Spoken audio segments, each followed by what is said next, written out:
let's start with your new subject, that is business environment, and our first chapter is Indian business environment.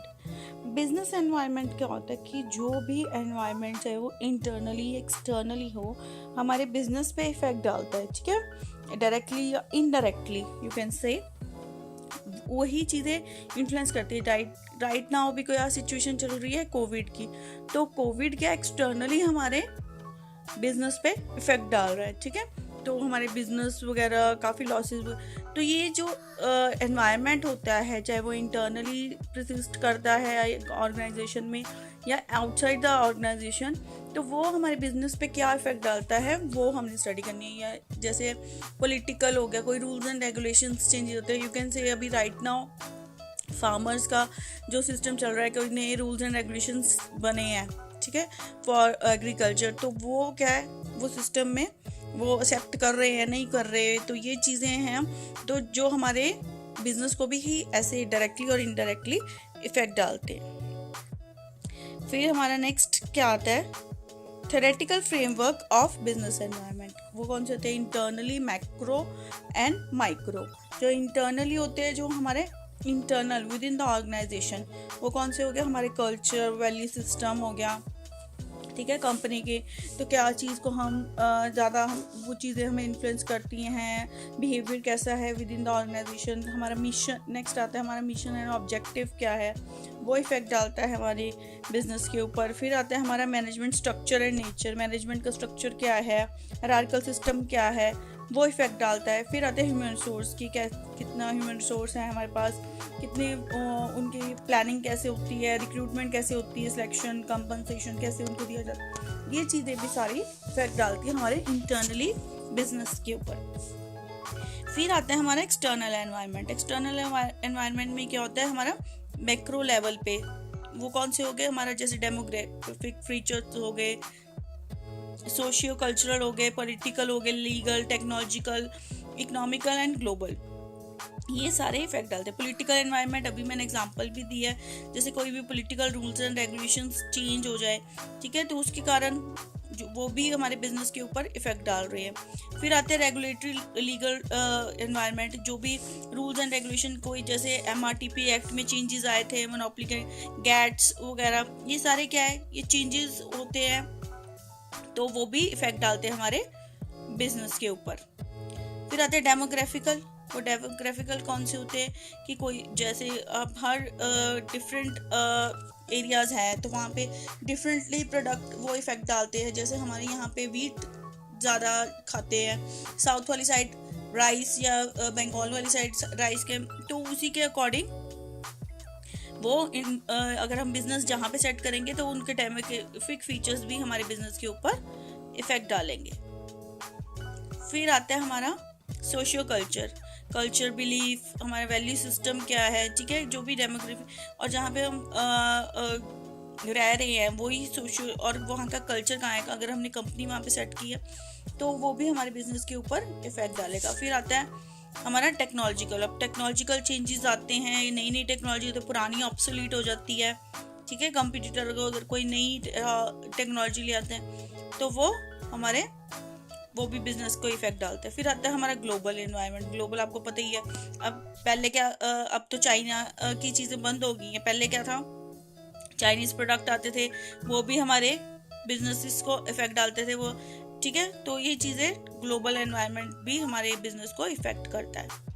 फिर आता है हमारा economic environment. Economic environment मतलब कि जो भी हमारी प्रोडक्शन डिस्ट्रीब्यूशन है, मतलब कि यू कैन से हमारी नेशनल इनकम जो होती है, ठीक है, मॉनेटरी पॉलिसी, फिस्कल पॉलिसी, ये सारी हमारे वो भी इफेक्ट डालती है हमारे बिजनेस के ऊपर. फिर आता है हमारा नेशनल कॉम्पिटिटिव एडवांटेज. अब कई चीज़ें ऐसी होती हैं कि हमारे पास एडवांटेज होता है. अगर यू कैन से कि इंडिया में क्या है, लेबर फोर्स हमारे पास बहुत वास्टली अवेलेबल है, तो ये हमारा, और चीप लेबर है, तो ये हमारे लिए क्या है, एक तरह से कॉम्पिटिटिव एडवांटेज. वैसे ही हर कंट्री के पास कुछ ना कुछ, यू कैन से हमारे पास जूट की भी हम एक्सपोर्ट करते हैं, तो वो जूट भी हमारे लिए क्या है, एक तरह से competitive advantage.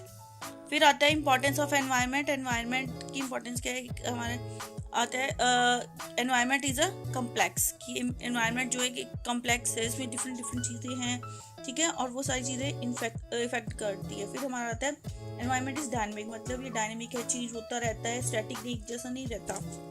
You can say अब 2019 का हम एग्जांपल ले लें तो पहले क्या था कि सब कुछ नॉर्मली चल रहा था।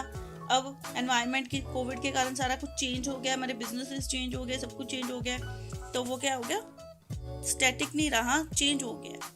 एनवायरनमेंट इज मल्टी फेसेटेड, तो मल्टी फेस्ड है वो। हर कंपनी के लिए कोई अगर एनवायरनमेंट कई बार हेल्पफुल भी हो जाता है और कई बार किसी कंपनी के लिए वो थ्रेट भी हो जाता है, तो वो डिपेंड करता है कौन किस तरह से उस चीज़ को लेता है। Environment has far reaching impact, और जो भी एनवायरनमेंट है उसका बहुत ज़्यादा इम्पैक्ट होता है हमारे ग्रोथ पे, प्रॉफिटेबिलिटी पे। फिर आता है the impact of N environmental trend offer differs significantly from different firm with in different industry. अब कई बार एक इंडस्ट्री में भी एनवायरनमेंट का जो भी इम्पैक्ट, अब आप ये देख लो एग्रीकल्चर का ही जो एग्जांपल मैंने दिया है, अभी जो चेंजेस आए हैं, कुछ जो फार्मर्स हैं उस चीज़ को उसके अगेंस्ट है बहुत ज़्यादा, और कुछ फार्मर्स उस चीज़ को एक्सेप्ट भी कर रहे हैं। तो वैसे ही डिपेंड करता है कि हर जो एनवायरनमेंट का है वो हर फॉर्म के लिए डिफरेंट है, चाहे वो सेम इंडस्ट्री हो। The general environment usually holds both opportunity for threat to expansion. अब जो environment है वो obviously वो दोनों चीज़ें लेके आती है, आपके लिए opportunity भी और threat भी, दोनों चीज़ें हैं। Development in general environment change competitive battle line. Mainly क्या environment changes किस लिए होते हैं, ताकि हम अपने जो कम्पिटिटिव बैटल को कोप अप कर सके, कि हाँ हम कंपिटिटर से एक चीज़ एडवांटेज और ले सकें। Many developments in general environment are difficult to predict with any degree of accuracy, while others readily predictable. जो macroeconomic developments such as interest rate fluctuation, rate of inflation and exchange rate variation, ये सारे बहुत ज़्यादा impact डालते हैं हमारी business के ऊपर। फिर आता है हमारा माइक्रो इन्वायरमेंट। माइक्रो इन्वायरमेंट कौन से होते हैं, जैसे हमारे विद इन इंडस्ट्री हमारे कंपिटिटर्स होते हैं, सप्लायर्स होते हैं, ये भी हमारे बिजनेस के ऊपर इफेक्ट डालते हैं। माइक्रो एनवायरनमेंट और competitive environment refers to the environment which the organization faces in a specific arena. This arena may be industry or it may be what's referred to the strategic group. ये इसमें हम you can say the micro environment factors में क्या है, ये 5 forces of competition, Potter का 5 forces model है, वो इम्पैक्ट उस बिजनेस एनवायरनमेंट है उसको हम माइक्रो इकोनॉमिक के अकॉर्डिंग देखते हैं। According to Michael Porter's 5 forces of competition are threat of competitor. सबसे पहले कौन सी इंडस्ट्री में हमारे कंपटीटर कौन से हैं, हमारी राइवलरी इंडस्ट्री कौन सी है। फिर आता है हमारा थ्रेट ऑफ न्यू एंट्रेंट्स, की हमारे बिजनेस को देख के और न्यू एंट्रेंट्स कौन से आ रहे हैं। फिर आता है थ्रेट ऑफ सब्स्टिट्यूट, कि हमारे प्रोडक्ट जैसा कोई और सब्स्टिट्यूट ना बना ले। फिर आता है बार्गेनिंग पावर ऑफ सप्लायर्स, कि जो सप्लायर का बार्गेनिंग पावर है तो वो कम्पिटिटिव एडवांटेज जो है उनको जो सप्लायर्स को मिल जाए, कि अगर उनके पास ज़्यादा इफेक्ट है, competitive pressure stemming the supplier seller collaboration, जितने ज़्यादा उनके पास इंडस्ट्री में लोग होंगे सप्लायर के पास बार्गेनिंग पावर ज़्यादा हो जाएगी। ऐसे ही बार्गेनिंग पावर ऑफ बायर्स होती है the competitive pressure stemming from seller buyer collaboration and bargaining, की अगर बायर के पास भी एडवांटेज हो जाएगा कि जितने ज़्यादा सेलर होंगे उसके पास बार्गेनिंग पावर ज़्यादा हो जाएगी। ठीक है, नेक्स्ट है हमारा, फिर आता है एक और हमारा है 6th फैक्टर है। 6th फैक्टर कौन सा है हमारा,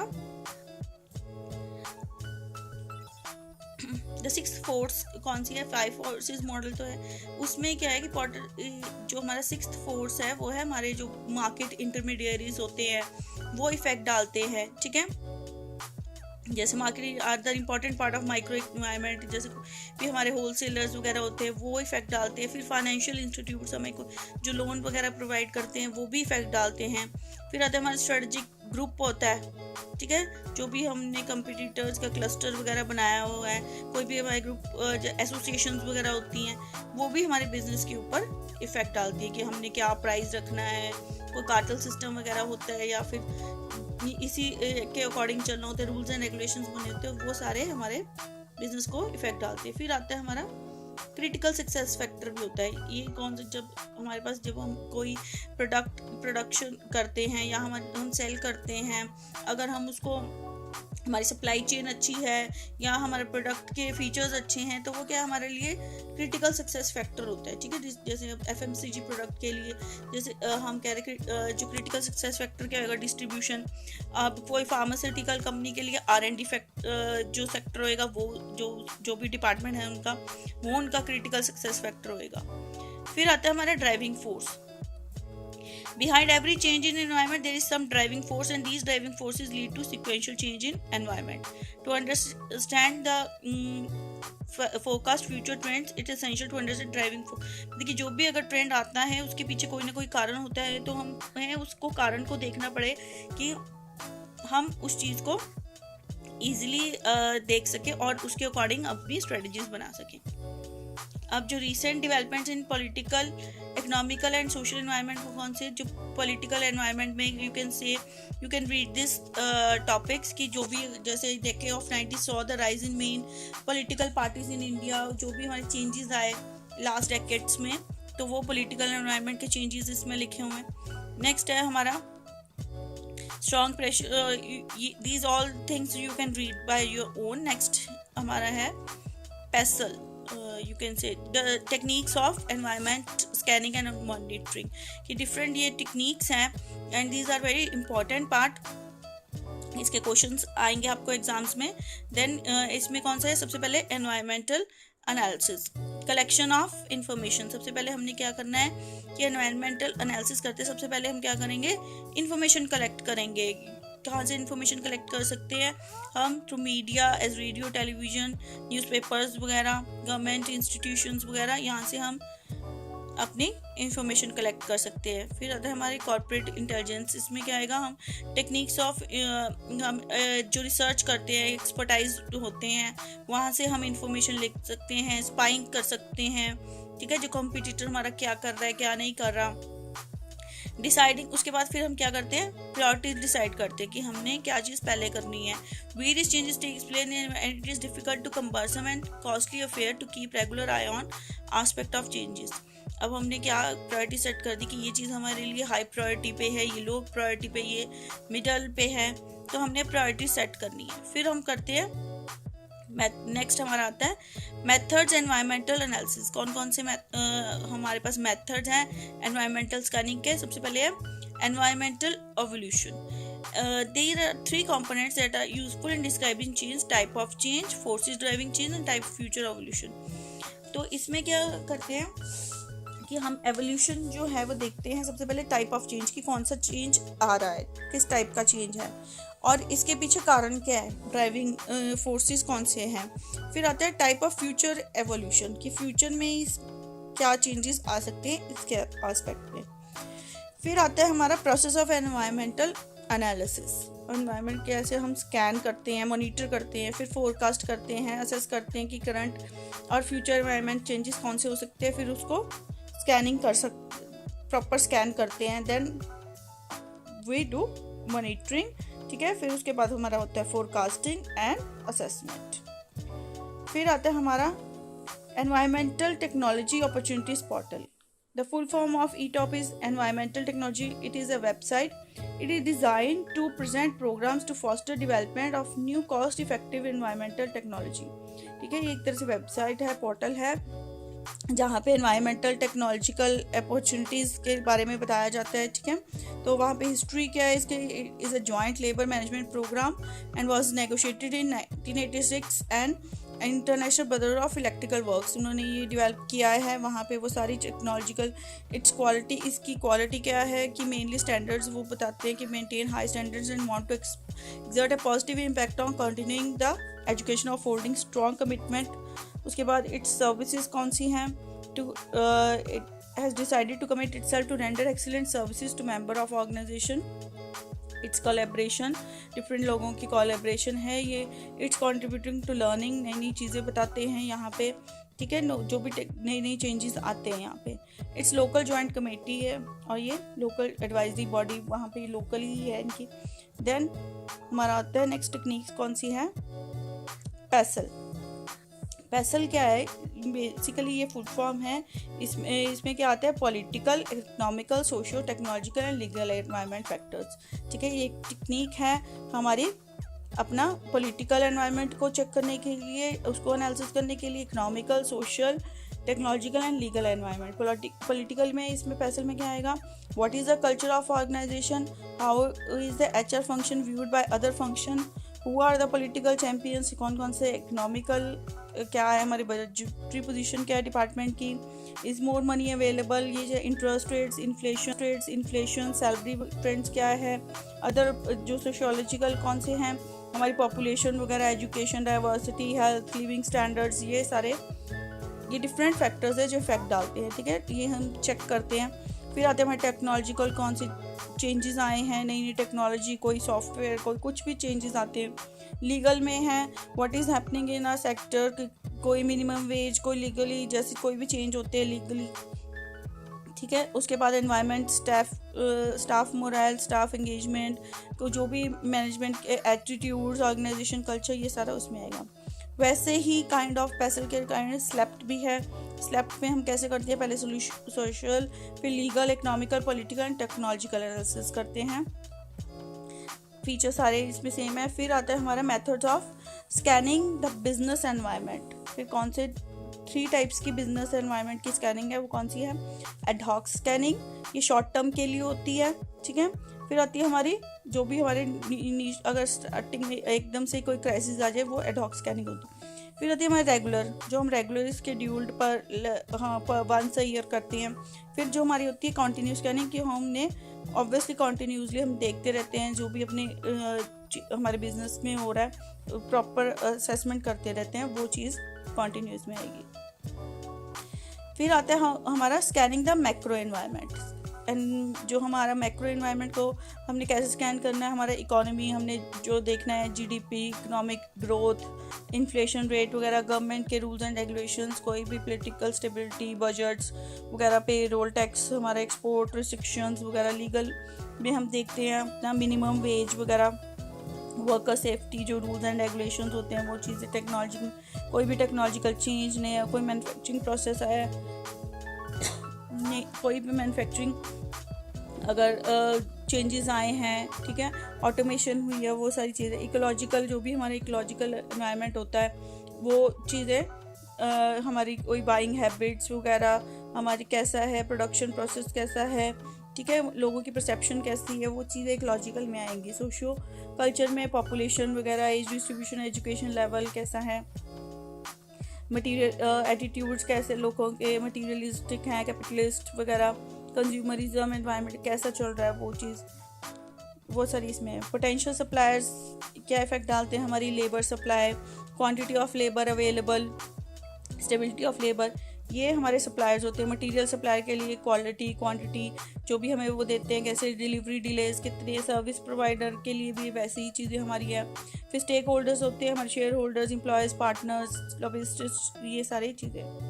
फिर आता है हमारा स्वॉट analysis of Indian economy. Indian economy की स्वॉट एनालिसिस। What is स्वॉट? स्वॉट क्या होता है, हमारी strength, weakness, opportunities and threat. मतलब कि हमारी इंडियन इकोनॉमी का स्वॉट एनालिसिस किया गया। हमारे पास स्ट्रेंथ क्या है, India has a huge pool of labour force, हमारे पास लेबर फोर्स बहुत ज़्यादा है, हमारी स्ट्रेंथ है। इंडिया की there high percentage of cultivable land, हमारी लैंड बहुत कल्टिवेटिंग है। डाइवर्सिफाइड नेचर ऑफ इकोनॉमी है।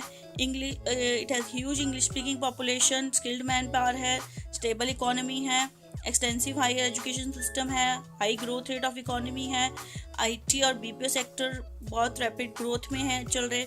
अबंडेंस ऑफ नेचुरल रिसोर्सेज है हमारे पास, ये हमारी स्ट्रेंथ है। फिर हमारी वीकनेस क्या है, very high percentage of workforce involve है। हमारी जो 23% ऑफ जीडीपी है वो एग्रीकल्चर के कंट्रीब्यूट करती है और मोस्टली वर्कफोर्स उसी में इंगेज है, ठीक है। पॉवर्टी लाइन में के अंडर पॉपुलेशन बहुत ज़्यादा है, अनएम्प्लॉयमेंट रेट भी है, सोशो इकोनॉमिक कंडीशंस इनइक्वल है, पुअर इंफ्रास्ट्रक्चर फैसिलिटी है, लो प्रोडक्टिविटी है, huge population leading and scarcity है, लो लेवल ऑफ मैकेनाइजेशन है, red tapism and bureaucracy, low literacy, ये सारी हमारी वीकनेस है। अपॉर्चुनिटी क्या है हमारे पास, कि scope of entry of private firms की, हमारे जो हम जो भी गवर्नमेंट सेक्टर का है वो प्राइवेट फर्म में हम उसको कन्वर्ट कर सकते हैं, फॉरेन डायरेक्ट इन्वेस्टमेंट इंक्रीज कर सकते हैं, आईटी सेक्टर्स वगैरह में फॉरेन एक्सचेंज के थ्रू हम उस सेक्टर को इंक्रीज कर सकते हैं, आर&डी सेक्टर के इन्वेस्टमेंट कर सकते हैं, एरिया ऑफ बायोटेक्नोलॉजी में कर सकते हैं काम। उसके बाद हमारे एरिया ऑफ इंफ्रास्ट्रक्चर एमएनसीज वगैरह को ओपन कर सकते हैं, तो हम वाइल्ड लाइफ डाइवर्सिफिकेशन कर सकते हैं, या एग्रीकल्चर रिसोर्सेज के या फिशिंग वगैरह में हम कर सकते हैं। और एडवांसमेंट थ्रेट्स क्या है? Global economy recession, high fiscal deficit, जो भी threat of government intervention in some state, volatility of crude oil, ठीक है, जो प्राइस चेंजेस होते हैं, ग्रोइंग इम्पोर्ट बिल, और हमारे पॉपुलेशन और एक्सप्लोजन रेट ऑफ ग्रोथ की, हमारी पॉपुलेशन बहुत इंक्रीज हो रही है, agriculture excessive dependent on monsoon, ये सारी चीज़ें हमारे लिए क्या है? थ्रेट। अब नेक्स्ट है हमारे प्लानिंग इन इंडिया।